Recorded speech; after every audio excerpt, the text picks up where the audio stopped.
की हालत देखिए कि अरविंद केजरीवाल के ऊपर पत्थर से हमला कर रहे हैं।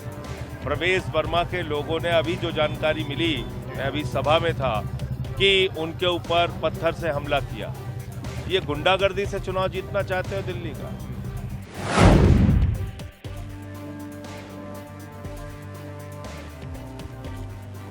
आप सबको याद होगा कि हाल ही में मिनिस्ट्री ऑफ होम अफेयर्स ने ये जानकारी दी थी कि अरविंद केजरीवाल जी के ऊपर लगातार खतरा बना हुआ है। ये नहीं बताया खतरा किससे बना हुआ है।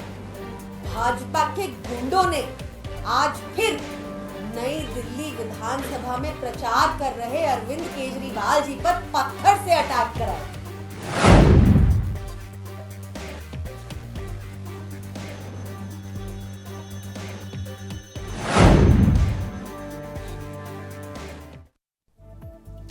नमस्कार, इंडिया वॉइस देख रहे हैं आप और मैं हूं आपके साथ शिवम दुबे। तो इस वक्त दिल्ली का चुनाव हिंसक होता जा रहा है। अगर यह कह दिया जाए तो अतिशयोक्ति नहीं होगी। मतलब केजरीवाल पर कहा जा रहा है कि हमला हो गया भैया,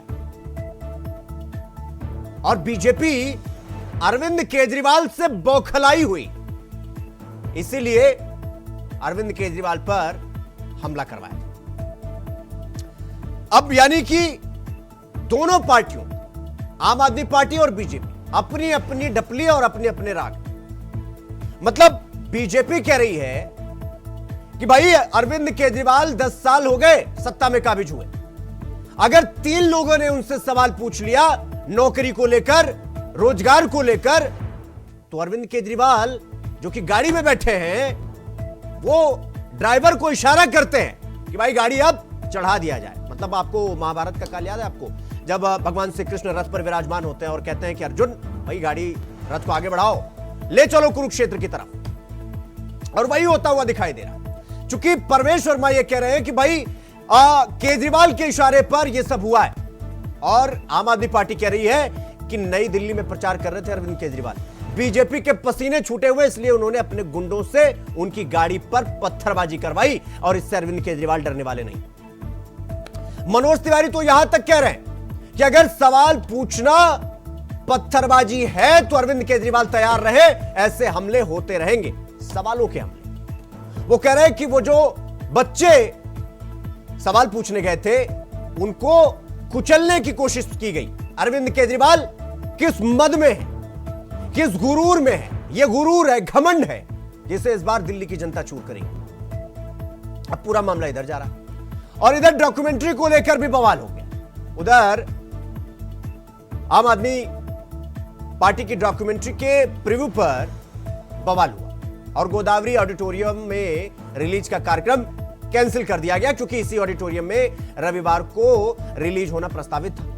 अब गोदावरी ऑडिटोरियम के बाहर दिल्ली पुलिस और चुनाव आयोग के अधिकारी पहुंचे। चुनाव आयोग के फ्लाइंग स्क्वाड ने संजय सिंह को रोक दिया, और इस पर संजय सिंह ने कहा कि किस नियम के तहत रोका जा रहा है, अनुमति दिखाइए। यानी कि तू डाल डाल तो मैं पात पात। लड़ाई भयंकर भीषण चल रही। यह कहा जा रहा है कि अरविंद केजरीवाल को पलटने की कोशिश है। बीजेपी के लिए 2013, 2014, इसके बाद 16, इसके बाद 19, 18, अचानक से कभी मिर्ची वाला अटैक, कभी थप्पड़ वाला अटैक, कभी कालीख वाला अटैक, कभी शाही वाला अटैक, कभी गाड़ी वाला अटैक। ये अरविंद केजरीवाल को चुनाव के समय में अटैक कैसे होने लगते हैं, ये मॉडस ऑपरेंडी साफ तौर पर दिखाई दे। और इसी को लेकर आज हम चर्चा करने वाले कि भाई चुनाव आते ही इमोशनल कार्ड वो खेला जा रहा है, या वाकई में अरविंद केजरीवाल को डैमेज करने का कोशिश। अब कंट्रोल कौन कर रहा है? डैमेज तो हो गया आम आदमी पार्टी, सिंपैथी वाला कार्ड, या बीजेपी कि भाई अरविंद केजरीवाल मद में है, मगरूर है।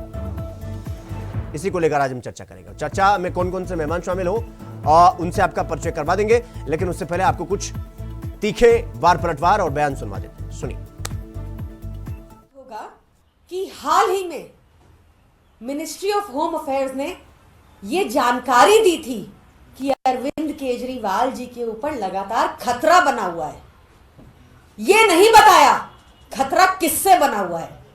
भाजपा के गुंडों ने आज फिर नई दिल्ली विधानसभा में प्रचार कर रहे अरविंद केजरीवाल जी पर पत्थर से अटैक कराए।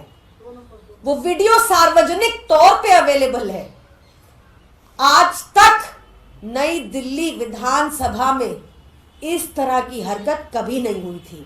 जो कि एक बहुत ही साधारण फैमिली से आते हैं तीनों युवा, और इनके पास में जॉब नहीं है। जब इन्होंने अपनी नौकरी के लिए बात करनी चाहिए, पहले उनके पुलिस वालों ने उनसे मारा पिटाई करी, जो सारे पंजाब के पुलिस वाले आए हुए हैं। और उसके बाद में एक मैं आपको दिखाना चाहता हूँ फ़ोन, इसकी हालत देखिए, पूरा ये टेढ़ा हो गया है, टूट गया है। ये एक फ़ोन एक जो है कार्यकर्ता जो यहाँ का युवा है उसकी जेब में था। जब उसने अपनी जेब में रखा हुआ था तो उसके ऊपर से गाड़ी चढ़ी। तो आप ये फ़ोन को देखकर ये समझ सकते हैं कि कितनी चोट लगी है कि उसकी जीन्स के अंदर में ये फ़ोन रखा हुआ था, उसके ऊपर से गाड़ी चढ़ी है। तीनों युवाओं को अरविंद केजरीवाल की खुद की गाड़ी ने टक्कर मारी है। की हालत देखिए कि अरविंद केजरीवाल के ऊपर पत्थर से हमला कर रहे हैं। प्रवेश वर्मा के लोगों ने अभी जो जानकारी मिली, मैं अभी सभा में था, कि उनके ऊपर पत्थर से हमला किया। ये गुंडागर्दी से चुनाव जीतना चाहते हो दिल्ली का? हमला करके चुनाव जीतना चाहते हो? आम आदमी पार्टी के तो आम आदमी पार्टी के नेता बीजेपी से डरने वाले नहीं है। और कितनी बार पत्थर फेंका गया है ये इतिहास भी है, पूरा भूगोल है। चर्चा की शुरुआत करेंगे, हमारे साथ शरद उपाध्याय नेता कांग्रेस, चंद्रभूषण सिंह नेता भारतीय जनता पार्टी, डॉक्टर अभिषेक अहलावत राजनीतिक विश्लेषक जाने माने, और सैयद मोहम्मद तकी प्रवक्ता आम आदमी पार्टी के हमारे साथ जुड़ गए हैं। चर्चा की शुरुआत करेंगे, आप सबका स्वागत। सैयद मोहम्मद तकी जी, जिस तरह से बीते दिनों हुआ और आप लोगों ने कहा कि भाई देखिए बीजेपी वाले ये सब करवा रहे हैं, बीजेपी वाले कह रहे हैं कि वो तो आपसे सवाल पूछने गए थे कि भाई नौकरी क्यों नहीं दी 10 साल में, और मनोज तिवारी तो सीधा सीधा कह रहे हैं कि अगर ये हमला है तो हमला होता रहेगा। सैयद जी देखिए, आम आदमी पार्टी के ऊपर लगातार कई बार हमले हुए हैं। पहली बार ऐसा नहीं हुआ है। और जब भी लोगों ने हमने पत्थर फेंके, हमने पत्थर उठा के पत्थरों से महल बना दिया, किले बना दिए, और हमने जनता के लिए काम किया है। तो जिन पत्थरों को फेंकते हैं, उन्हीं पत्थरों का फूल बना के, उन्हीं पत्थरों से योजनाएं बना के हम जनता को देते हैं और जनता का भला करते हैं। तो आम आदमी पार्टी इस तरह के आक्रमणों से, इस तरह के चीजों से डरने वाली नहीं है। हमने लगातार जनता की भलाई के लिए काम किया, जनता की भलाई के लिए हम पूरी तरह से तत्पर रहे। और अगर वो चाहते हैं, बीजेपी के लोगों को लगता है कि वो अरविंद केजरीवाल को इस तरह के हमलों से डरा धमका के रोक लेंगे, तो आम आदमी पार्टी को रोकना बीजेपी के हथकंडों की बस की बात नहीं है। कभी वो कानून के जरिए, कभी जेल प्रशासन को आगे लग करके, ईडी को आगे करके, पुलिस को आगे करके, हर तरह से वो आम आदमी पार्टी को, अरविंद केजरीवाल को रोकना चाहते हैं कि वो प्रचार न कर पाए। हर इनकी इस तरह की कोशिश पे जो है वो पानी फिर जाएगा। और आम आदमी पार्टी लगातार जनता की भलाई के लिए काम करती रहेगी। हम बाबा भीमराव अम्बेडकर के सपनों को साकार करने वाली पार्टी है। हम बाबा भीमराव के अम्बेडकर के सपनों को धरातल पर उतारने वाले लोग हैं। जिन लोगों ने बाबा भीमराव अम्बेडकर का पानी तरीके से नाम किया है संसद भवन के अंदर, उनको क्या पता बाबा भीमराव अम्बेडकर के सपने क्या है और जनता के लिए आम आदमी पार्टी क्या करना चाहती है। तो इस तरह की बातों से हमारे हौसले और बढ़ते हैं और बुलंद होते हैं। हम और तत्परता से जनता के साथ काम करते हैं, और ऐसे पत्थर अगर फेंकते रहेंगे तो हम जनता पे उसके फूल बना के बरसाते रहेंगे, जनता की भलाई के काम करते रहेंगे। ठीक है सैयद जी, मैं आपके पास आऊंगा। चंद्रभूषण सिंह जी, जवाब दीजिए। भाई वो प्रचार प्रसार कर रहे थे, आप लोगों ने हमला करवा दिया। अभी तक तो बात मौखिक थी, आरोप प्रत्यारोप चल रहा था, लेकिन अब जो दिल्ली के चुनाव में देखने को मिल रहा है वो आमतौर पर तो नहीं देखने को मिलता। चंद्रभूषण जी, आम आदमी पार्टी कह रही है कि आपके गुंडे उन्हें रोक नहीं सकते हैं, और आप लोग एड़ी चोटी का जोर लगा लीजिए, आएंगे तो आम आदमी पार्टी वाले। मैं आपको बताना चाहता हूं कि दिल्ली का दुर्योधन अरविंद केजरीवाल, जो अपनी बातों से, अपने भ्रष्टाचार से, अपनी झूठ की दुकान से, जिस तरह देखिए, जो इन्होंने 10 साल में जनता को गुमराह किया है, जनता से झूठ बोला है, और वो जनता जब जवाब पूछना शुरू कर रही है तो अरविंद केजरीवाल अपनी गाड़ी में चुपचाप बैठ जाते हैं, या किसी और कार्यकर्ता से कहते हैं बताओ भाई इनको जवाब दो, हमने क्या किया। अरे अरविंद केजरीवाल, यदि तुम सामने जनता के बैठ जाओगे तो एक काम नहीं गिना पाओगे, केवल तुम्हारी भ्रष्टाचार की बात होगी, तुम्हारी इतरा कर रही दिल्ली की बात होगी, चाहे वो शिक्षा के जगत में हो, चाहे वो शराब की जगत में हो, चाहे वो मेडिकल क्षेत्र में हो, या यमुना की सफाई हो। अरविंद केजरीवाल, तुमने दिल्ली को महाभारत बना दिया है और तुम इस महाभारत के दुर्योधन हो। ये जो पत्थरबाजी के झूठे, तुम तो थप्पड़ झूठे खाते थे और तुम्हारी ये परंपरा रही है कि तुम जब तक इस तरह के प्रोपोगंडा को फैलाओगे नहीं तो ये तुमको जनता सहानुभूति चाहते हो, लेकिन इस बार तुमको कोई सहानुभूति मिलेगी नहीं। तुमने शीश महल में जिस प्रकार एक महिला का अपमान किया और आज तुम एक दूसरी महिला का अपमान कर रहे हो, आतिथि का अपमान कर रहे हो। इससे पहले तुमने स्वाति मालीवाल का अपमान किया। तो जो शीश महल जो तुमने बनाया, यदि ये जनता के घर बनाने की बात करते तो आज इतने सवाल चंद्रभूषण जी जिस आतिशी का अपमान की बात कर रहे हैं वही आतिशी कह रही है कि भाई ये परवेज वर्मा के रिश्तेदार है या करीबी कह लीजिए, वही लोग थे और ये लोग अरविंद केजरीवाल के जान पर उतारे हुए हैं, क्योंकि अगर अरविंद केजरीवाल घायल हो जाएंगे तो वो प्रचार प्रसार कर नहीं पाएंगे और आप लोग मैं क्या कह रहा हूँ, अरविंद केजरीवाल उस नई दिल्ली विधानसभा में जा भी नहीं पाएंगे क्योंकि उन्होंने वहाँ एक काम नहीं किया है, केवल बातें की है। और अब वो कहीं पर जाकर वोट तो मांगे, उनको पता चल जाएगा, जनता पूछेगी केजरीवाल जी बताइए क्या किया है। चलिए ठीक, तो ये दिल्ली की जनता है। हाँ। वो प्रवेश वर्मा की रिश्तेदार हो सकती है, आपकी रिश्तेदार हो सकती है, किसी की भी रिश्तेदार हो सकती है, वो दिल्ली की जनता है।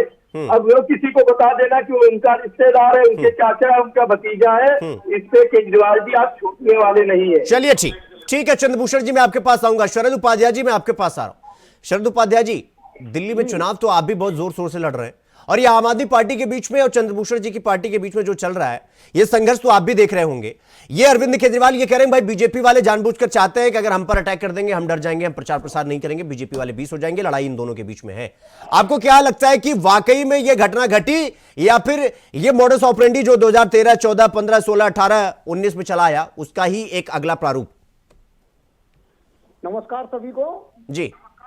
मैं कहना चाह रहा हूं कि ये दोनों सगे भाई हैं, अरविंद केजरीवाल जी हो या बीजेपी हो, ये दोनों नंबर 1 के ड्रामा खो रहे हैं। आपने देखा था अरविंद केजरीवाल कहां से उत्पत्ति हुई, लोकपाल और लोकायुक्त के खिलाफ जो अन्ना हजारे ने धरना दिया था, जिसकी फंडिंग और प्रोजेक्टेड बाई बीजेपी था। उनको ये नहीं पता थी कि जिस व्यक्ति को हम कांग्रेस के लिए पाल रहे हैं, कांग्रेस के लिए नेता बना रहे हैं, ये कभी हमें भी डसेगा। तो आज बीजेपी को जब अरविंद केजरीवाल इतने बड़े नेता हो गए और जिनके प्रोजेक्ट हैं वो जहां से इनकी उत्पत्ति हुई है, तो ड्रामा तो दोनों ही बराबर का करते हैं। अभी मेरे भाई चंद्रभूषण जी एक बात कह रहे थे कि अपने विकास की बात करें, इन्होंने क्या किया? मैं ये कहना चाहता हूँ, कहाँ गई आपकी 2 करोड़ रोजगार, कहाँ गए आपके 15 लाख? क्या बीजेपी के किसी भी कार्यकर्ता ने या बीजेपी के किसी नेता ने अर्थव्यवस्था पर बात की, बेरोजगारी पर बात की, महंगाई पर बात की, उद्योगों पर बात की, विदेश नीति पर बात की? ये केवल मंदिर, मस्जिद, हिंदू, मुस्लिम, गऊ, गंगा, पाकिस्तान, भारत, इसके अलावा दूसरे पर डिबेट कर ही नहीं सकते। और जब तुम्हारे पास कोई सामान नहीं होगा, तो किसी पे हमला कराओगे, किसी को बदनाम करोगे, मंदिर मस्जिद की बात करोगे। नहीं तो एक सेकेंड, शरद जी, आम आदमी पार्टी तो ऐसा कुछ चर्चा नहीं कर रही है, तो इसका मतलब है कि आम आदमी पार्टी दिल्ली में आ रही है। आम आदमी पार्टी क्यों आएगी दिल्ली में?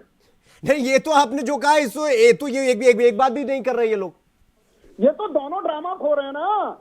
अच्छा। ये तो आपस में इनके तो ये एक ही प्राइमरी स्कूल में पढ़े हुए हैं। ये तो एक ही प्राइमरी स्कूल में पढ़े हुए हैं।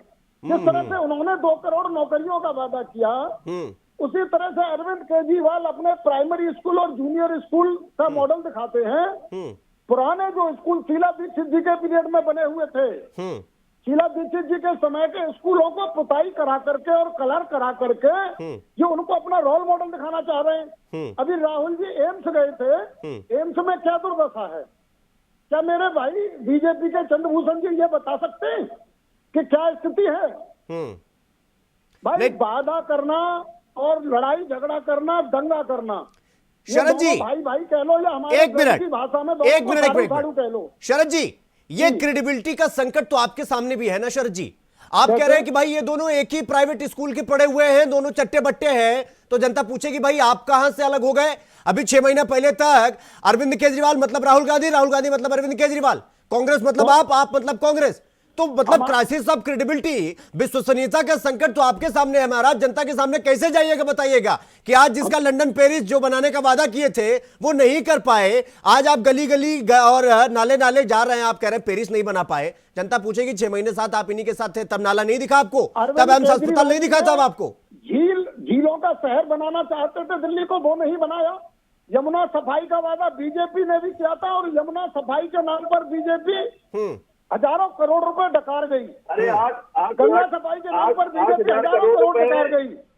अरविंद केजरीवाल दिल्ली की किसी कसौटी पर जो सीना कितना काम करा दिया था। कांग्रेस की सरकारों को हटाकर आम आदमी पार्टी दिल्ली में आई और पंजाब में आई, और आप लोग उसी केजरीवाल के गुणगान कर रहे थे कुछ दिन पहले, और आज आके लड़ाई करने लगे। अरे आपको तो ये सोचना चाहिए कि राहुल गांधी की सोच और केजरीवाल की सोच में अंतर क्या है। दोनों लोग एक ही सोचते हैं, ठीक है। आपके आपको आपकी सरकारों को इन्होंने गिराया, आपकी सरकारों को हटाकर सत्ता हासिल किया। ये तो एक दूसरे का भय है, एक दूसरे का वोट बैंक है, जिसके लिए आप कर रहे हैं। आंदोलन के नाम पर केजरीवाल शब्द की उत्पत्ति आपने की थी, उस कार्यक्रम की फंडिंग आपने की थी, लेकिन आज चलिए ठीक है चंद्रशेखर जी, शरद जी, एक सेकंड कार्यक्रम की फंडिंग केजरीवाल, एक सेकंड 1 to 1 नहीं, 1 to 1 नहीं, एक सेकंड 1 to 1 नहीं, 1 to 1 नहीं, सब चर्चा में है, सबको समान रूप से समय दिया जाएगा, 1 to 1 नहीं करना है। अभिषेक जी मैं आपके पास आ रहा हूं। अभिषेक जी, दिल्ली के चुनाव में जो बड़ा इंटरेस्टिंग देखने को मिल रहा था, ये भाई कहा जा रहा था कि चलिए वार्तालाप हो रहा है, मतलब भाषाई लड़ाई हो रही है, लेकिन अब तो मामला पूरा हिंसक हो गया है। अरविंद केजरीवाल कह रहे हैं कि हमें जान पे मारने पे उतारू है भैया, ये तो चाहते हैं कि हम डैमेज हो जाए, ये चाहते हैं हम घायल हो जाए, हम प्रचार प्रसार नहीं करें ताकि ये जीत जाए। अब ये जो मॉडस ऑपरेंडी देखने को मिल रहा है, बीजेपी वाले कह रहे हैं कि अगर ये हमला है, सवाल पूछना अगर हमला है तो अरविंद केजरीवाल तैयार हो जाए, हमले होते रहेंगे। अभिषेक जी, बिल्कुल मेरे को समझ में ये नहीं आ रहा, ये हास्यास्पद है कि हमला कैसे है। हाँ, अभी कुछ दिनों पहले स्वाति मालीवाल जी रोती पीटती रही कि मैं मेरी पिटाई के लिए गई सीएम आवास के अंदर, और इन लोगों ने कहा कि नहीं मारी हमने, और कहा कि हमारे पास कैमरे की फुटेज भी नहीं है। मतलब वो हमला नहीं है, किसी ने काले झंडे दिखा दिए और इनके ड्राइवर से इन्होंने कहा कि उड़ा दो, और 2-4 लड़कों की टांगे टूट गई। लखीमपुर खीरी में और क्या हुआ था, यही तो हुआ था। अगर कोई मर जाता तो तब भी ये इसको उल्टा ही खेलते, ये कहते कि हमला हम पे हुआ था, वो लड़का हमारा कार्यकर्ता था जो मर गया। मैं एक बात कहना चाहूंगा केजरीवाल जी के विषय में कि वाकई ही में उनसे कुशल और बेहतरीन राजनेता आज की तारीख में कोई नहीं है। मैं आपको बताना चाहूंगा, वो गिरगिट को भी फेल करते हैं। जब 2013 में आंदोलन शुरू हुआ था, 2012-13 में जब आंदोलन चल रहा था, तो उस दरमियान वो पानी पी कर लालू प्रसाद यादव, चिदम्बरम, सोनिया गांधी, मनमोहन सिंह सभी को गाली दिया करते थे। कोई बात नहीं, उन्होंने कहा मैं अपने बच्चों की कसम खाता हूं मैं कभी इलेक्शन नहीं लड़ूंगा। उन्होंने इलेक्शन लड़ा। उन्होंने कहा कभी कांग्रेस का समर्थन नहीं लूंगा, तुरंत कांग्रेस का समर्थन लिया। उसके बाद कांग्रेस वाले ये कह रहे हैं कि हमने तो इन्हें बनने में मदद नहीं करी। अभी इनकी पहली सरकार बनवाने में कांग्रेस पार्टी का सपोर्ट था। चलिए, ये कांग्रेस का तो बनाया हुआ जो दानव था, जो कांग्रेस ने भस्मासुर पैदा किया, वो इन्हीं के पीछे तो अभिषेक जी, शुरू किया। अभिषेक जी, अभी आप जो कह रहे हैं कि अरविंद केजरीवाल ने ये कहा था फिर ये कर लिया, ऐसी कौन सी पार्टी है अभिषेक जी जो अपनी सुविधा के अनुसार राजनीति नहीं की हो? बिल्कुल आप बिल्कुल सही कह रहे हैं, परंतु जिस समय ये इंडिया अगेंस्ट करप्शन में जब हम जैसे लोग इन लोगों को फंडिंग कर रहे थे, जब हम जैसा आम इंसान पढ़ने लिखने वाला बच्चा जो दिल्ली यूनिवर्सिटी में पढ़ रहा था और वो इनके पीछे जाता था, तो ये कहते थे फ्रीबीज दे के आपको बेवकूफ बनाया जाता है। और आज केजरीवाल जी ठोक के कह रहे हैं कि देखो मेरी फ्रीबीज जो मैं दे रहा था वो इतनी कामयाब है कि नरेंद्र मोदी भी फ्रीबीज दे रहा है। अरे आप पार्टी विद द डिफरेंस थे, आप आम आदमी पार्टी थे, आप हमारे रिप्रेजेंटेटिव थे, आप पढ़े लिखे IITian थे, आप अपने आप को IITian कहते थे, आप डिग्री मांगते थे नरेंद्र मोदी से कि हम नहीं तो अभिषेक 10वीं पास नहीं मांगते। अभिषेक जी एक सवाल यह भी उठ जाता है ना कि अगर अरविंद केजरीवाल का 2100 रुपया फ्रीबीज है तो फिर बीजेपी का 2500, कांग्रेस का 2500 ये फ्रीबीज क्यों नहीं है भाई? बिल्कुल सही बात आपकी। बीजेपी और कांग्रेस ने कभी ये नहीं कहा कि हम राजनीतिक पार्टी नहीं हैं। आम आदमी पार्टी ने कहा कि हम एंटी करप्शन की क्रुसेड पे निकली हुई एक पार्टी है। हम देश के एक विद्वत युवा को हमने जोड़ा है। हम जैसे मिडिल क्लास के वो लोग जो उस समय बड़े मुश्किल से पढ़ाई के लिए भी पैसे निकाल पाते थे, वो अपने पैसे से इन लोगों को फंडिंग कर रहे थे। हम लोगों ने इनको जब शुरू में बढ़ाया, हमारे ही आम जनता की, वो जनता जो पढ़ी लिखी थी, जो ईमानदारी पे विश्वास रखती थी, जिसे कहते थे कि हम अखंड ईमानदार हैं, ये लोग आज इतना झूठ बोलते हैं कि ये पहले सीएम हुए जिन्होंने जेल में रहकर सीएमशिप करी। इससे पहले लालू प्रसाद यादव, जिसको ये महाभ्रष्ट कहते थे, कम से कम उनमें इतनी उनमें भी ईमानदारी थी, इतनी गैरियत उनमें भी थी कि उन्होंने भी इस्तीफा दे दिया था, चाहे अपनी बीवी को ही क्यों न बनाया है, और इन्होंने भी फिर वही किया। तो ठीक है अभिषेक जी, ठीक है, मैं आपके पास आऊंगा, बदल रहे हैं, मैं आपके पास आऊंगा। सैयद मोहम्मद जी, पता है क्या, जितना आपने मैनिफेस्टो में अपने डाला उससे ज्यादा कांग्रेस और बीजेपी वालों ने अपने मैनिफेस्टो में ऐड किया। वो तो आपसे भी 2 हाथ आगे निकल गए योजनाओं के मामले में। हालांकि प्रयास आप आज भी कर रहे हैं, मेट्रो से लेकर तमाम तरह की चीजों में प्रयास आप भी कर रहे हो ओवरटेक करने का, लेकिन कांग्रेस और बीजेपी आपसे 2 कदम मैनिफेस्टो में ज्यादा दिखाई देती है। सवाल ये आप पे इसलिए उठ जाता है क्योंकि आपने क्रेडिबिलिटी और आपकी बात की विश्वसनीयता खत्म हो गई। आपने कहा था कि भैया हम कोई हमें व्यवस्था नहीं चाहिए, ना घर चाहिए, ना एसी चाहिए, ना बंगला चाहिए, ना गाड़ी चाहिए। वैगनार से आते जाते थे महाराज, आपकी वैगनार आज भी सबको दिलो दिमाग में छाई हुई है। लेकिन अभी कल जो हमला हुआ, आप लोग कह रहे हैं सो कॉल्ड हमला हुआ अरविंद केजरीवाल पर, वो गाड़ी कौन सी थी? सैयद मोहम्मद जी, क्रेडिबिलिटी और आपकी विश्वसनीयता, आपकी बातों पर लोग भरोसा नहीं कर पा रहे। लोग अरविंद केजरीवाल जो कहते हैं वो करते नहीं है, ऐसा बीजेपी भी आरोप लगा रही है। और बीजेपी वाले कहते हैं नरेंद्र मोदी जो कह दिए वो पत्थर की लकीर है, जो कहते हैं वो करते हैं। देखिए, आम आदमी पार्टी ने जो कुछ भी कहा है वो सब कुछ किया है, और हद है कि नरेंद्र मोदी जी ने आम आदमी पार्टी की योजनाओं का आम आदमी पार्टी में कॉपी पेस्ट किया है। इससे पहले अरविंद केजरीवाल अपनी गारंटी लेके आते थे, लेकिन गारंटी शब्द जो है मोदी ने चुरा लिया और मोदी जी गारंटी होने लगी। हमने कौन सा ऐसा काम है जो नहीं किया? हमने सारे काम किए, इसके बावजूद कि हम केंद्र में वो सरकार जो है वो हमारे साथ नहीं है, वो हमें परेशान करती है हर बात में, हमें योजनाओं को लागू करने देती है, गवर्नर बना दिया गया है और बैकडोर से कानून लाया गया है जिसमें ज्यादा पावर गवर्नर को दे दी गई है, और मुख्यमंत्री से जो है इवन जो ट्रांसफर की तक राइट छीन लिए गए। उसके बाद यूं लगातार हमने काम किया है, और पिछले 15 साल से लगातार एमसीडी में बीजेपी है, उसने कूड़े के पहाड़ बना दिए और गलियां गंदी कर दी, नाले गंदी कर दिए, उससे कोई सवाल पूछने को तैयार नहीं है। 7 MP बीजेपी के हैं पिछले 10-12 साल से दिल्ली में, जो किसी जिम्मेदारी को बात करने को तैयार नहीं, किसी मसले पे सड़क करने को तैयार नहीं है, सिर्फ कटाश करते हैं और बदले की राजनीति करते हैं, जनता की भलाई के लिए कोई काम नहीं करते। लेकिन हमने जो बातें करी, आप बताइए, पूरे देश में आम आदमी पार्टी की जो योजनाएं पूरी देश में एक पार्टी बता दी है जिससे वो योजनाएं इम्प्लीमेंट की हो। कांग्रेस की जहां सरकार है, 20 राज्यों में जहां बीजेपी की सरकार है, क्या वो सारी बातें जो बीजेपी आज दिल्ली में दावे कर रही है, वादे कर रही है, क्या वो उत्तर प्रदेश में लागू कर रही है? क्या वो मध्य प्रदेश में लागू कर रही है? क्या वो उत्तरांचल में लागू कर रही है? क्या कांग्रेस हिमाचल प्रदेश में कर रही है? क्या वो बेंगलोर में कर रही है? जहां जहां की सरकार है उन्होंने क्या किया? इससे बातें करते हैं। और आप याद होगा बहुत पहले एक बहुत नेशनल चैनल के ऊपर एक बातचीत चल रही थी जिसमें नितिन गडकरी साहब थे और बीजेपी के सीनियर लीडर थे, तो उन्होंने कहा था चुनाव आने वाला है, चुनाव आने से पहले बड़े बड़े वादे कर दो। कौन सा चुनाव जीत रहे हैं, लेकिन जब वो चुनाव जीत गए तो कहने लगे कौन वादे पूरे करेगा, आप लोग चुनाव जीत गए तो कहने कौन वादे याद रखता है, चुनाव जीत के बाद खत्म हो गई। अभी जो लाडली बहन योजना लेके आए थे महाराष्ट्र में, उन्होंने पहला इंस्टॉलमेंट दे दिया था महाराष्ट्र में बीजेपी वालों ने, और जब वो पावर में आए तो 15 लाख 20 लाख उसके अंदर लोगों को काट दिया, नाम काट दिया उनके। और उस योजना को रोका उन्होंने। तो आम नहीं, आदमी पार्टी एक ने सेकेंड। आज तक 300 यूनिट बिजली तो नहीं किसी की सैयद काटी जी। नहीं। आम आदमी पार्टी ने पानी तो नहीं काटा एक किसी का। सेकेंड। आम आदमी पार्टी में ने 20,000 स्मार्ट क्लासरूम बनाए। हाँ। एक स्कूल में 5 स्मार्ट क्लासरूम होते, 20,000 स्मार्ट क्लासरूम को डिवाइड किए, कितने स्कूल हो गए। आम आदमी बिल्कुल। पार्टी ने फीवर बनाए, सैयद जी। डाल दी। आम आदमी पार्टी ने मेट्रो सैयद स्टेशन जी। किया। आम आदमी पार्टी ने फ्लाईओवर बनाए। एक वो मिनट। आजादी के बाद पहली सरकार सैयद जी, ने मेरी आवाज फ्लाईओवर जा रही है बनाए आप दिल्ली के तक? अंदर। सैयद जी, मेरी आवाज सुन पा रहे हैं आप?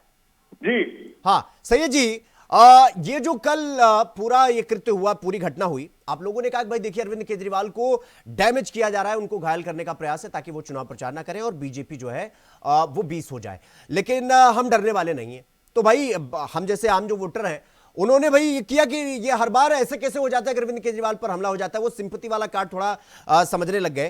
तो थोड़ा गूगल किया गया। अब गूगल में क्या आया, पहली बार 18 अक्टूबर 2011 में जितेंद्र नाम के एक शख्स ने जो है लखनऊ में सबसे पहले अरविंद केजरीवाल पर चप्पल फेंकी, हरियाणा में स्याही फेंकी गई और उसके बाद फिर इधर आइए अहमदाबाद में पत्थर फेंक दिए गए आपके गाड़ी पर।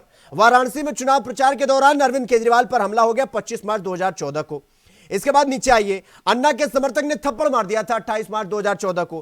फिर नीचे आते हैं, केजरीवाल पर पीछे से हमला होता है 4 अप्रैल 2014 को। ऑटो चालक ने थप्पड़ मार दिया 8 अप्रैल 2014 को। दिल्ली में अंडे फेंक दिए गए 26 दिसंबर 2014 को। ऐसे तमाम लंबी फहरिस्त है जब अरविंद केजरीवाल पर हमला हुआ, चाहे वो उत्तर प्रदेश हो, गुजरात हो, कोई भी स्टेट हो, अरविंद केजरीवाल पर हमला हो जाता है। तो लोग अब ये सोचते हैं भाई कि ये दिल्ली में ही नहीं हो रहा है, अरविंद केजरीवाल जहां जहां जा रहे हैं ऐसी घटनाएं हो रही हैं। तो क्या ये मॉडस ऑपरेंडी है, सिंपैथी वाला कार्ड है, क्या है? क्या मतलब ये क्लियर करिए थोड़ा, क्या वाकई में हर जगह आपके पीछे बीजेपी पड़ी है या ये बहुत बढ़िया वाला कार्ड है, सिंपैथी लेना, सिंपैथी लेके चुनाव निकाल ले जाना? देखिए, अरविंद केजरीवाल जो है पब्लिक डोमेन में रहने वाले नेता है, सड़क पे लड़ने वाले नेता है, सड़क पे लड़ाई करिए। हाँ। और पब्लिक के बीच में जाते ही बहुत सारी सिक्योरिटी, बहुत सारा डरफल लेकर नहीं जाते। हाँ। वो पब्लिक नहीं तो सैयद जी, ये और कांग्रेस पार्टी, ये समाजवादी पार्टी, ये किसी के नेता पब्लिक डोमेन में नहीं रहते। और ये सब दम भर लगे। आप बताइए अखिलेश यादव से कितने सिक्योरिटी गार्ड लगे रहते हैं? आप बताइए योगी जी का कितने सिक्योरिटी गार्ड लगे? आप बताइए नरेंद्र मोदी का कितने सिक्योरिटी गार्ड? आप बताइए बीजेपी किसी एक नेता को बताइए, भैया नेता बीजेपी के सिक्योरिटी लेकर टहल रहे। हाँ ये बात, चलिए ठीक है सैयद जी, मैं आपके पास आऊंगा। चंद्रभूषण जी, आप समझ में आया, बात करती है, किसी की हिम्मत नहीं है। नहीं ठीक है सैयद जी, आपके पास आ रहा हूं, मैं आपके पास आ रहा हूं। चंद्रभूषण जी, आप समझ में आया, ये आपके जितने छुड़भैये नेता हैं, एक सेकंड सैयद जी, एक सेकंड। चंद्रभूषण जी, आपके जितने छुड़भैये नेता हैं, छोटे से छोटे नेता हैं, आपने उनको बम्पर सिक्योरिटी दे रखी है और आप लोग हमला इसलिए करवा रहे हैं अरविंद केजरीवाल पर क्योंकि उनके पास सिक्योरिटी नहीं है। आपका हमला करवाना बड़ा सरल हो जाता है भाई। हमला अगर आप लोग करवा रहे हैं तो आप लोग कांग्रेस को क्यों बख्श रहे हैं, टीएमसी को क्यों बख्श रहे हैं, उधर समाजवादी पार्टी को क्यों बख्श रहे हैं? अरविंद केजरीवाल पर हमला इसलिए करवा लेते हैं क्योंकि उनके पास सिक्योरिटी नहीं है, क्योंकि वो पब्लिक डोमेन में रहते हैं। चंद्रभूषण जी। भाई साहब, एक चीज बता दूं कि अरविंद केजरीवाल जिस तरह का प्रोपोगंडा कर रहे हैं, वो उनको पता है कि उनके दुश्मन कौन कौन है। भाई कांग्रेस के लोगों को हमला करवाना चाहिए क्योंकि दिल्ली में हमला करने वाले लोग हैं, कांग्रेस से सरकार के साथ वोट पिटवा रहे, उनके पंजाब में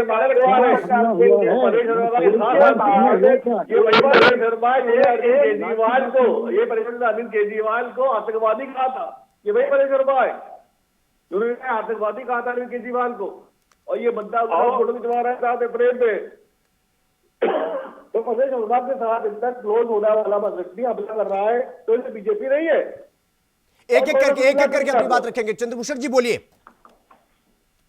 ये कुछ कह रहे हैं कि इनकी भी बात सुन लीजिए। नहीं बोलिए बात सुन लीजिए। चुनाव बाद पता, जब अभी तो शीतलहर से बाहर आए, दिल्ली से बाहर आएंगे, तो उसके बाद तो सुनना बड़ा मुश्किल हो जाएगा। बात यह है कि जिस प्रोपेगेंडा को लेकर ये चुनाव में जाना चाह रहे हैं वो अब चलेगा नहीं। इन्होंने बहुत सारे लोगों से झूठे वादे किए थे और बहुत सारी नहीं चलेगा सत्ता में। आम आदमी पार्टी और भी कुछ लोगों से किसी और वो लोग इनके टारगेट पे रहेंगे क्योंकि केजरीवाल जी को ये पता है कि वो समस्या बड़ी कठिन आने वाली है। अभी तो दिल्ली की जनता उनसे सवाल पूछ रही है, उसके बाद और सारे लोग सवाल पूछेंगे। इससे पहले के संबंध खालिस्तानियों से, कनाडा में बैठे हुए आतंकवादियों से, पता नहीं कितने कितने लोगों से केजरीवाल जी के संबंध दिखे थे। अब चुनाव आया है तो चुनाव में तो बदला लिया जाता है, सवाल पूछे जाते हैं, तो सवालों की जो बौछार होगी, अभी तो चुनाव शुरू हुआ है, पहले फेज में आया है, अभी तो चुनाव बहुत आगे जाएगा। तो केजरीवाल जी, नई दिल्ली के लोग ही आपसे इतने सवाल पूछेंगे कि आप पूरी दिल्ली में जा ही नहीं पाएंगे, क्योंकि आपने बहुत सारे लोगों का टिकट काटे, आपने इधर से पार्टी सवालों से कर दिया, जिस प्रधानमंत्री ने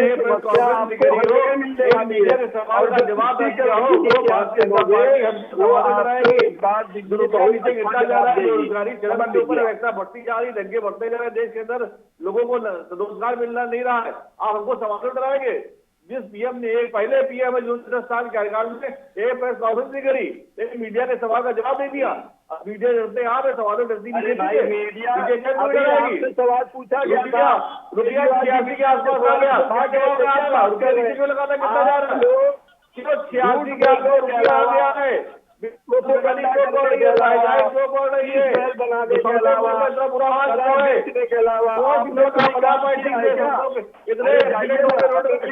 एक करके चंद्रभूषण जी, एक सेकेंड, सैयद जी चंद्रभूषण जी, एक मिनट, सैयद जी चंद्रभूषण जी, दोनों 1 to 1 करिएगा तो किसी की बात स्पष्ट नहीं हो पाएगी।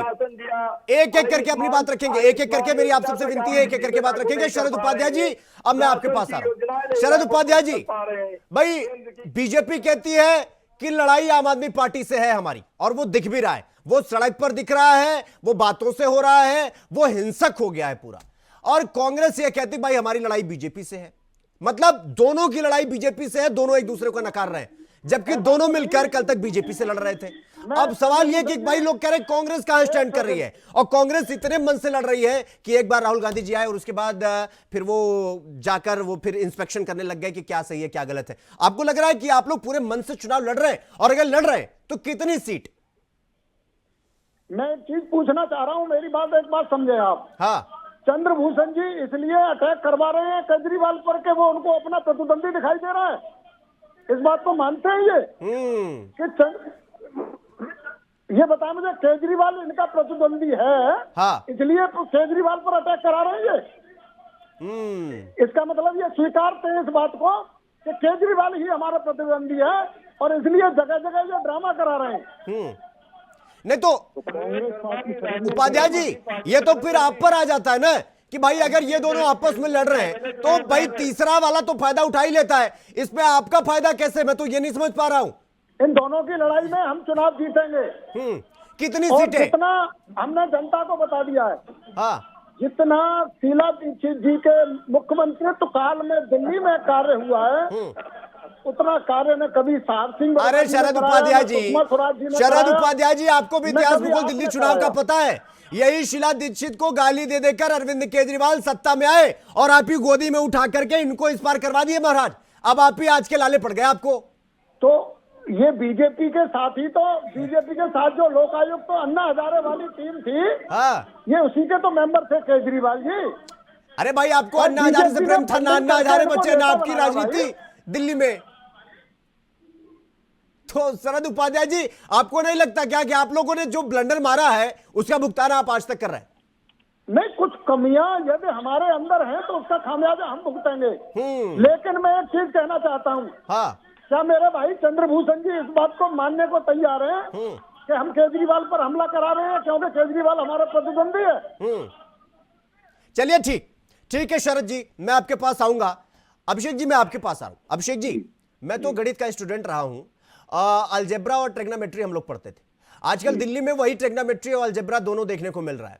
मतलब A = आम आदमी party, B = Bharatiya Janata party, और C = कांग्रेस। तो अब आपने वो फॉर्मूला सुना है कि नहीं, A + B + C का होल स्क्वायर, यानी A² + B² + C² + 2ABC + 2AB + 2BC + 2CA। ये फॉर्मूला चल रहा है। वो मुस्कुरा रहे हैं अपने चंद्रभूषण जी, ये फॉर्मूला चल रहा है। अब दिल्ली की जनता इस ट्रिग्नोमेट्री में इस तरह से फंस चुकी है कि अरविंद केजरीवाल साहब कह रहे हैं A² यानी कि हम 2100 रुपया देंगे, उधर चंद्रभूषण जी कह रहे हैं कि ना, हम कैसे मान जाए, B² 2500 रुपया, और उधर शरद जी बैठे हुए हैं, वो कह रहे हैं ना भैया C² 2500, यानी A = B + C। अब आप ये बताइए कि दिल्ली की जनता के सामने जो संकट है वो कैसे जाए, क्योंकि माल तो तीनों पार्टियां दे रही हैं। अब संकट किस पे आए, क्योंकि बीजेपी वो भी अपने हिसाब से राजनीति कर रही है, आम आदमी पार्टी अपने हिसाब से कर रही है, और कांग्रेस तो कूद ही गई है कि नहीं भैया, मतलब किताब पढ़ नहीं पाएंगे तो क्या हुआ, फाड़ तो देंगे ही। जी अभिषेक जी, देखिए, कांग्रेस पार्टी जो है वो तो, उसको तो क्षमा है क्योंकि उन्होंने कभी भी इस तरह की सिद्धांतों की बात ही नहीं की। परंतु मेरा सवाल दोनों ही इन पार्टियों से है, आम आदमी पार्टी के प्रवक्ता और बीजेपी के प्रवक्ता से भी, कि पिछले लगभग 10 साल से केंद्र में बीजेपी बैठी है और राज्य में आम आदमी पार्टी आप बैठी, और दिल्ली की स्थिति इतनी खराब हो गई है कि आज आपको उस जनता को लाभान्वित करने के लिए, उसके दर्द को कम करने के लिए, उसके दर्द पे मरहम लगाने के लिए ये फ्रीबीज देनी पड़ रही हैं। आप ये खुद मान रहे हैं कि ये फ्रीबीज जनता की जरूरत है। ये पिछले 10 साल में सूरत बदली क्यों नहीं? जनता को ये फ्रीबीज की आवश्यकता क्यों पड़ी पिछले आपके 10 साल के राज में, जबकि केंद्र में भाजपा की सरकार थी और राज्य में आपकी सरकार थी। और केजरीवाल जी के लिए मैं एक बात और जोड़ना चाहूंगा, सैयद मोहम्मद साहब शायद नाराज हो जाएं। केजरीवाल जी बहुत बड़े आदमी हैं, वो देश के अकेले ऐसे सीएम हैं जो 1.5 स्टेट के सीएम हैं। देखिए, जो दिल्ली राज्य है वो आधा राज्य है, वो पूरा राज्य नहीं, परंतु उनके पास एक पंजाब पूरा राज्य है, भले ही नाम के लिए वहाँ भगवंत मान हो, अभिषेक जी, मनमोहन सिंह जी, अभिषेक जी इतनी ताकत होने के बावजूद भी बात अगर वो कह रहे हैं कि मेरे ऊपर हमले हो रहे हैं, एक मिनट, तो ये हादसा। अभिषेक जी फेयर होकर बात करते हैं। अगर अभी मान लिया जाए कि चलिए आम आदमी पार्टी ने 10 साल तक फ्री बेच दे दिया, बिजली फ्री दे दी, पानी फ्री दे दिया, शिक्षा दे दिया, स्वास्थ्य दे दिया, सब दे दिया, और सबने कहा भाई देखिए केजरीवाल फ्री बीज के नाम पर चुनावी राजनीति करते हैं। सवाल ये कि तब बीजेपी ने ये क्यों कहा कि अगर अरविंद केजरीवाल की सरकार चली गई तो जितनी वेलफेयर स्कीमें हैं सब चालू रहेंगी? भाई फ्री बीज थी तो सबको डिमोलिश किया जाए ना एक बार में। बिल्कुल, मेरा सवाल बीजेपी में यही है, जबकि प्रधानमंत्री स्वयं दिल्ली में रहते हैं, उनका आवास दिल्ली में है, अमित शाह जी का आवास दिल्ली में है, डिफेंस मिनिस्टर का आवास दिल्ली में है, तो क्या इनकी जिम्मेदारी नहीं थी कि दिल्ली में कुछ भी करके, कैसे भी करके इन्हें डेवलपमेंट लाना चाहिए था? परंतु अगर ये भी ये कह रहे हैं कि इन फ्रीबीज के कल्चर को हम कंटिन्यू रखेंगे, तो इसका मेरे जैसे आम जो एनालिसिस करने वाला आदमी है वो ये कह रहा है कि आपकी नियत में भी हमें उतना ही खोट नजर आता है जितना केजरीवाल जी। नहीं ठीक है अभिषेक जी। चंद्रभूषण जी, अगर आ रहा हूं, सैयद जी आ रहा हूं, एक सवाल का जवाब लेना बहुत जरूरी है क्योंकि बात फ्रीबीज पर उठी है। अगर चंद्रभूषण जी, अगर सैयद जी की पार्टी फ्रीबीज दे रही है या कांग्रेस फ्रीबीज दे रही है अलग अलग राज्यों में, आप फ्रीबीज पे कैसे नहीं? भाई पैमाने पर तो दोनों आएंगे ना, आपका पैमाना ऊपर कैसे हो जाता है चंद्रभूषण जी? आपकी स्कीम में वेलफेयर और इनकी फ्रीबीज, ऐसा क्यों? नहीं, देखो स्थिति को समझने का प्रयास करिए, समझाइए कि दिल्ली को केजरीवाल मॉडल ने भ्रष्टाचार में धकेल दिया। योजनाओं का लाभ जो जनता को मिलना चाहिए था, आज केंद्र की 150 से ज्यादा योजनाएं जनता के बीच में पूरे देश में है और पूरे देश को उसका लाभ मिल रहा है। योजनाओं का लाभ जमीन तक कौन ले जाता है? वहाँ का मुख्यमंत्री या चुनी हुई जनता की सरकार। केजरीवाल ने अपने किसी भी दायित्व का निर्वाह नहीं किया। योजनाएं, हाँ केंद्र की योजनाएं या कॉपी की हुई योजनाएं, हमने ये क्यों कहा कि हम इन कल्याणकारी योजनाएं, हमने आम आदमी पार्टी की योजनाएं नहीं कही, कल्याणकारी योजनाओं को हम जारी रखेंगे और वो जनता के हित के लिए जारी रखेंगे, लेकिन हम भ्रष्टाचार से दिल्ली को मुक्त करेंगे और समृद्ध दिल्ली। नहीं तो एक मिनट चंद्रभूषण जी, आप फ्री बिजली और फ्री पानी के खिलाफ है मोटा मोटा तौर पर। उस दिल्ली के चंद्रभूषण जी मेरे सवाल का जवाब दीजिए। मैं ये जानना चाह रहा हूं, आप अरविंद केजरीवाल के फ्री बिजली, फ्री पानी, फ्री बस, इस पर आपको नाराजगी, आपको लगता है कि वेलफेयर स्कीमें नहीं है ना? नहीं, आप समझने का प्रयास करिए।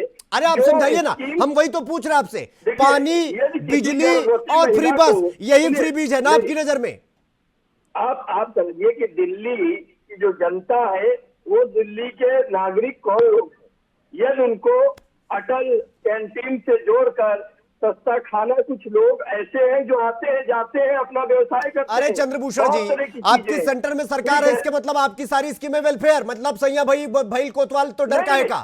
कोई एक सरकार वेलफेयर स्कीमों का भ्रष्टाचार ठीक है चंद्रभूषण जी, ओके चंद्रभूषण जी, ठीक है, सरकार का क्या मतलब है? चलिए ठीक है, सैयद जी जवाब दीजिए भाई। आप फ्री बिजली, फ्री पानी, फ्री बस, आप जितनी बातें कर रहे हैं वो सब फ्री बीज है, क्योंकि वो वेलफेयर स्कीमें नहीं है, इसलिए आप जहां भी जाते हैं, आप पंजाब में गए, आपने ऐलान कर दिया, आपने उसमें से 1/3 चीजें नहीं दी, ऐसा भारतीय जनता पार्टी वाले कह रहे हैं। जवाब दीजिए सैयद जी।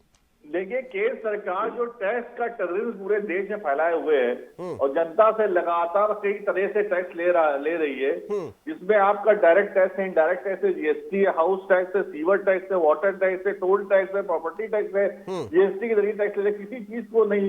एक आदमी की एक इनकम है भाई साहब, और वो टैक्स दे रहा है 20।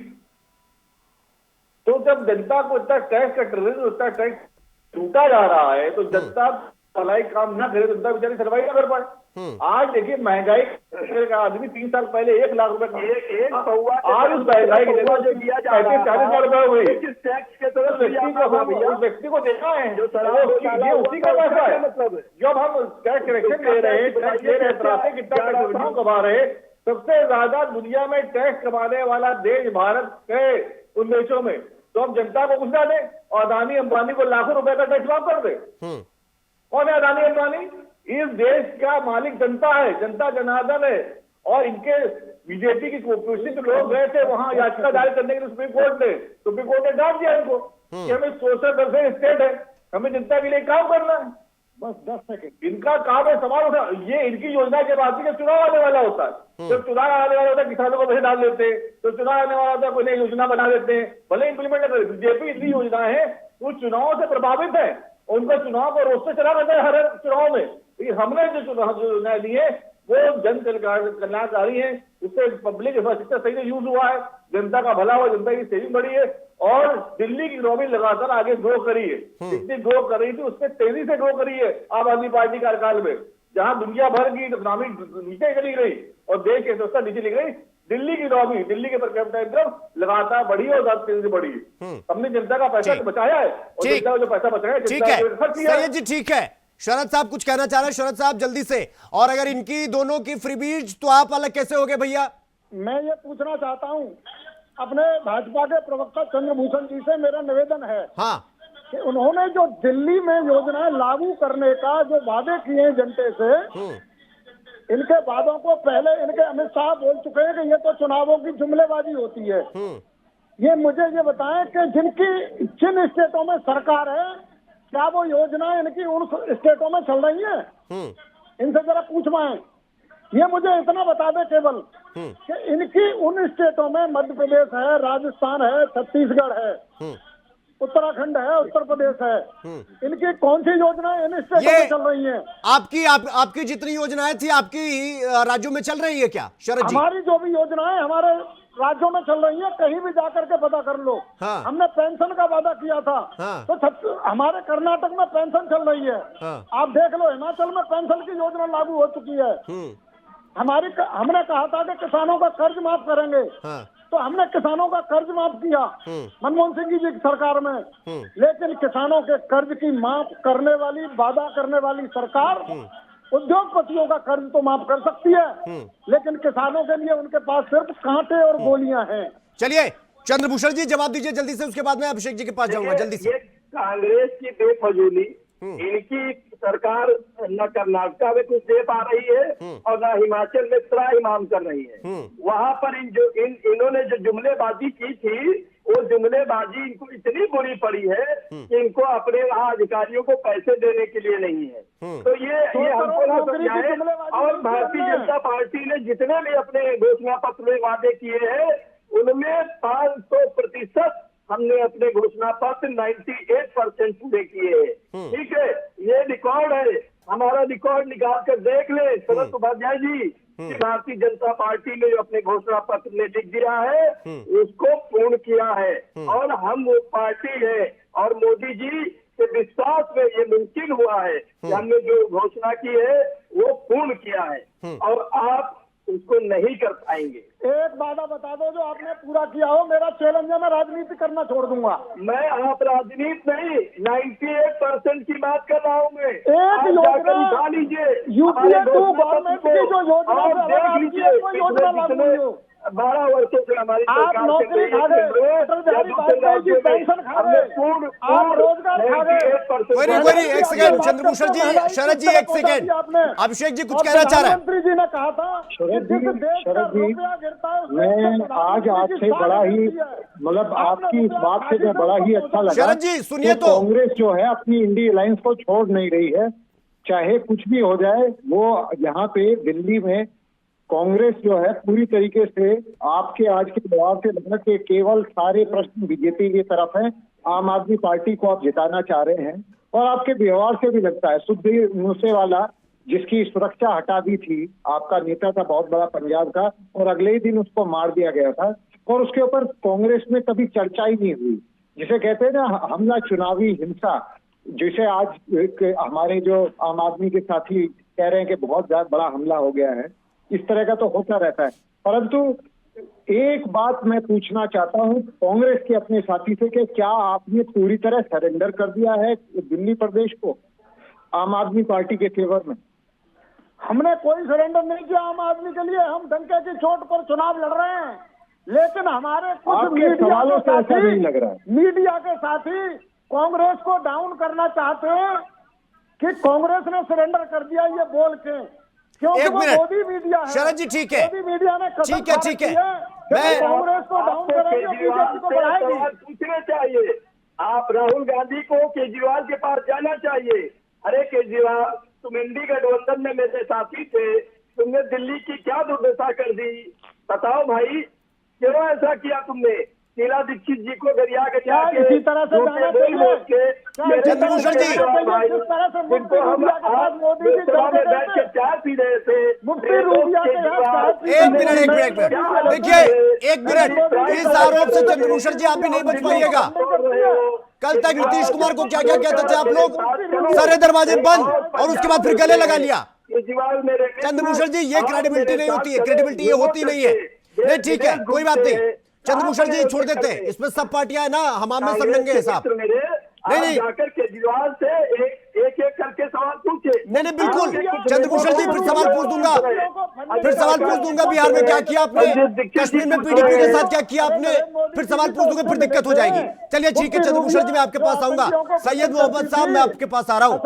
ये आम आदमी पार्टी की डॉक्यूमेंट्री रिलीज होनी थी और वो नहीं हो पाई, तो संजय सिंह साहब धरने पर बैठ गए। आपको क्यों डॉक्यूमेंट्री रिलीज चाहिए साहब, सैयद साहब? देखिए, उस डॉक्यूमेंट्री रिलीज के अंदर कोई हम वोटों की मांग नहीं कर रहे हैं। हाँ। वो दिखाना चाहते जिस तरह से आम आदमी पार्टी के नेताओं को गलत मुकदमों में फर्जी तरीके से फंसाया गया, ताकि जनता के बीच में उसकी इमेज खराब की जाए, वो जनता के बीच करना चाह रहे हैं। हम कोई उसमें ना वोट की मांग कर रहे हैं, ना उसके लिए वोट भी कर रहे हैं। एक मिनट तो उसको यूट्यूब पे डलवा दीजिए। नहीं, और तो आ ही जाएगा चैनल के अंदर। सैयद जी यूट्यूब पे डलवा दीजिए उसको। ये कश्मीर फाइल वो यूट्यूब पे आ रही थी, इसको यूट्यूब पे डलवाइए, कोई रिलीज नहीं, यूट्यूब पे डलवाइए, यूट्यूब पे तो अपलोड हो जाएगा 1 घंटे के अंदर।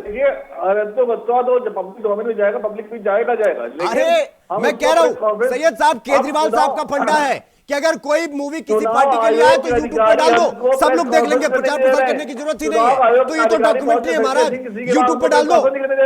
क्या प्रेस कॉन्फ्रेंस करते हैं बताइए? चुनाव के दौरान प्रेस कॉन्फ्रेंस ना करने की? नहीं, मैं वही तो कह रहा हूँ, अगर दिक्कत नहीं थी इलेक्शन कमीशन ने क्यों दिया आपको? कानून है जो कहता है कि चुनाव के दौरान कोई मीडिया पर्सन, कोई पार्टी के व्यक्ति जो है वो प्रेस कॉन्फ्रेंस नहीं कर सकता। अब मैं यहाँ पे डिबेट में बैठा हूँ, चुनाव चल रहा दिल्ली में, क्या मुझे परमिशन चाहिए इलेक्शन कमीशन में कि मैं डिबेट में जाना चाहूँ? नहीं, वही कह रहा हूँ सैयद जी।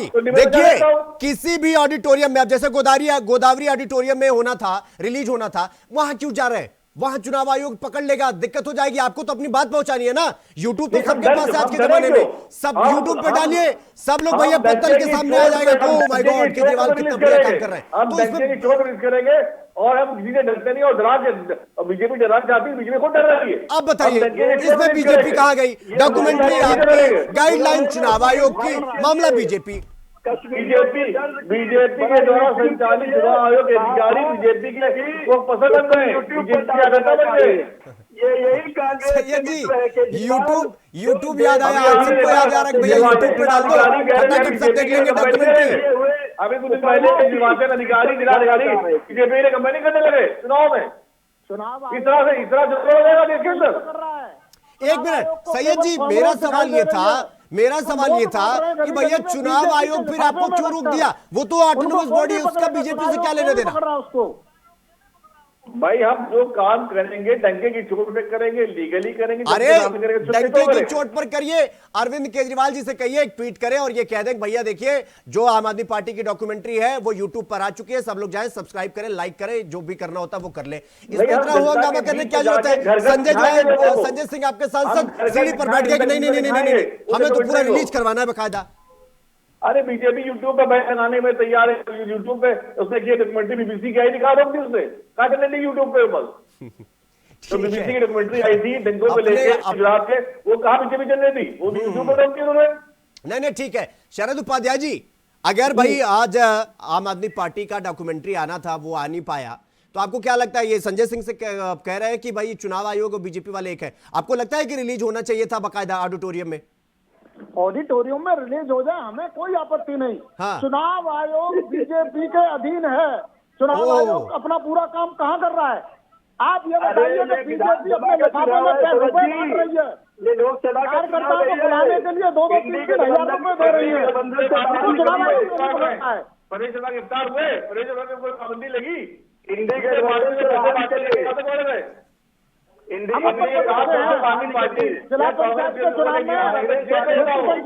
में किस तरह से धांधली होती है? कहाँ चुनाव आयोग? वो पैसा बांटा था, मुद्दा बांटा था, उसके पीछे ईडी सीबीआई क्यों नहीं गई? नहीं कैसे खुल के बचा? एक मिनट शरद जी सैयद साहब कह रहे हैं कि तुम बदले तो हम कौन सा पुराने से रहे, तुम आने से रहे साहब तो हम बुलाने से रहे, और आप जो है अभी भी कह रहे हैं। ये अभिषेक जी जो कह रहे थे कि ये आम आदमी पार्टी और कांग्रेस का जो प्रेम है ना वो फर्स्ट लव वाला है, कि फर्स्ट लव ना मिले तब भी पहला दाग लग जाता है दिल पर, ये बात सच है क्या? अभिषेक जी के मन में थोड़ा सा सॉफ्ट कॉर्नर भाजपा की तरफ भाग रहा है। अच्छा, वो अभिषेक जी नहीं बोल रहे हैं, हाँ, तो इनका सॉफ्ट उनका भाजपा ही बोल रहा है। अभिषेक जी आप नहीं बोल रहे हैं, भाजपा ही बोल रहा है। ये हमेशा होता है, ये हमेशा होता है। आपका आप नहीं बोल रहे जी धन्यवाद। चंद्रभूषण जी मुझे कोई पद देने को तैयार नहीं, कोई भाजपा वाला मुझे जानता नहीं। ये क्या हो रहा है मेरे साथ? अभिषेक जी, मेरे को सब भाजपा बताते हैं, मेरे को किसी भाजपाई मेरे को मिलने आता। एक सेकंड, जो केजरीवाल पर शाही फेंकने वाले लोग हैं, केजरीवाल पर जूता फेंकने वाले लोग हैं, ताजमहल में रामायण और वो सुंदरकांड पढ़ने वाले लोग हैं, हाँ। वो बीजेपी के पदाधिकारी नहीं है। हाँ। केजरीवाल पर जिस व्यक्ति ने सबसे पहले स्याही फेंकी थी वो मेरे शहर हाथरस का रहने वाला है, मैं जानता हूँ, बहुत अच्छी तरह जानता हूँ, और वो बीजेपी का पदाधिकारी नहीं है। चलिए सैयद साहब, ये जो केजरीवाल पर हमला हुआ एक बार चेक करवा लीजिए, क्या पता ये अपने आप ही के शरद भाई हो, वो तो कह रहे हैं पहली बार जो है। आप देखिए बीजेपी के कार्यकर्ता नहीं होते ये। हाँ। अभिषेक जी आप जैसे भाई होते हैं, कौन है ये? बीजेपी के पदाधिकारी नहीं होते, जिनके दिल में बीजेपी के लिए सॉफ्ट कॉर्नर होता है। हाँ। वो लैंग्वेज सामने आ ही जाती है। चलिए ठीक है, अभिषेक जी जवाब दीजिए, आप भैया बीजेपी के पदाधिकारी और अनऑफिशियल है, आप बीजेपी के लिए काम करते हैं। बीजेपी से जुड़ा हुआ हूँ, तो ये बीजेपी के लिए बहुत बड़ा कॉम्प्लीमेंट हो गया है। हाँ।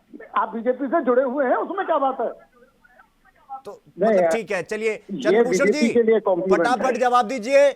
ये डॉक्यूमेंट्री आपने रिलीज नहीं होने दी, चुनाव आयोग को आप जो है अपने इशारे पर नचवा रहे हैं, उधर संजय साहब फिर से जो है धरने पर बैठ गए हैं कि आपने ऐसा क्यों नहीं करने दिया। भाई अगर कश्मीर फाइल जा सकती है, रिलीज हो सकती है, तो इनकी डॉक्यूमेंट्री में क्या प्रॉब्लम है भैया? चंद्रभूषण भैया मैं ये कह रहा हूँ कि केजरीवाल जी को न चुनाव प्रचार करना चाहिए, हाँ, चुपचाप घर में बैठना चाहिए, बंद करा दो जेल में। 10 साल से जेल में दोबारा से भिजवा दो भाई, तुम्हारे हाथ में राहुल गांधी और केजरीवाल दोनों को जेल में डलवा ट्विटर दो। पर, मीडिया पर बस कुलदीप प्रचार सहगल करना जेल चाहिए। नहीं जाएगा, चिन्मय और स्वामी जेल नहीं देखिए जाएगा, कितने गंभीर होते थे केजरीवाल जी, अजीत पवार जेल नहीं जाएगा, प्रोपोगंडा के राज तो शर्मा में जेल नहीं जाएगा, आंदोलन से केजरीवाल जेल जाएगा। एक मिनट सैयद साहब कुछ कहना चाह रहे हैं। सैयद साहब जल्दी से, समय का थोड़ा अभाव है, जल्दी से।